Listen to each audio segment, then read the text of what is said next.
qu'une subluxation? Une subluxation affecte l'alignement normal de l'articulation en raison de l'étirement des tissus mous qui la composent.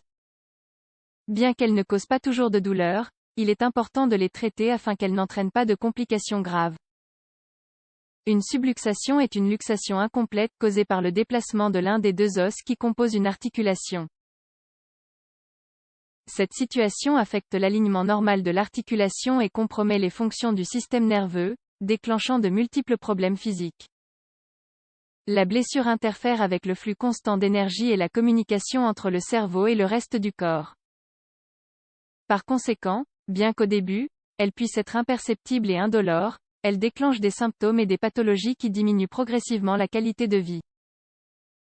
Il est très important de porter une attention rapide à tout type de subluxation, car son manque de contrôle peut réduire la mobilité articulaire et les fonctions associées aux nerfs affectés. Par conséquent, il est pratique de passer en revue ces principales causes et symptômes ainsi que le type de traitement dont ils ont besoin. En quoi une subluxation est-elle différente d'une luxation? Comme l'indique la littérature scientifique, une subluxation est la luxation d'une articulation due à l'étirement des tissus mous. Une luxation se produit lorsque deux os quittent leur position normale. La différence entre les deux est qu'en subluxation la perte de contact entre les surfaces articulaires n'est que partielle, alors qu'en luxation elles n'ont aucun contact. Quelles sont les causes d'une subluxation? Les subluxations peuvent être causées par un micro- ou un macrotraumatisme. Souvent, la région qui est généralement affectée par cette condition est la colonne vertébrale, compromettant l'axe de support et toute la stabilité structurelle du corps. Ces causes comprennent les coups, les accidents, mauvaise posture, rotations osseuses, surmenage physique, mouvements articulaires inappropriés. Comme pour d'autres types de blessures, certains facteurs augmentent la prédisposition à la subluxation. Les plus courants sont une mauvaise alimentation, un mode de vie sédentaire, de mauvaises pratiques sportives et des troubles du sommeil. Symptômes d'une subluxation. Une subluxation peut devenir le principal déclencheur d'une interférence nerveuse. Même ainsi, de nombreux cas sont difficiles à détecter en temps opportun, car ils ne se manifestent pas toujours par des mots ou des signes forts. Dans d'autres cas, vos symptômes peuvent inclure une articulation qui semble déformée ou déplacée à l'œil nu, inflammation et douleur intense dans la zone touchée, engourdissement et picotement, immobilité commune, décoloration et apparence meurtrie. Une attention immédiate à toute subluxation suspectée est essentielle pour un traitement rapide et réussi. Bien qu'ils ne génèrent pas toujours une gêne majeure, il est essentiel de les corriger au plus vite. Ainsi, lorsque le flux nerveux est rétabli, le processus dégénératif est interrompu. Diagnostic d'une subluxation.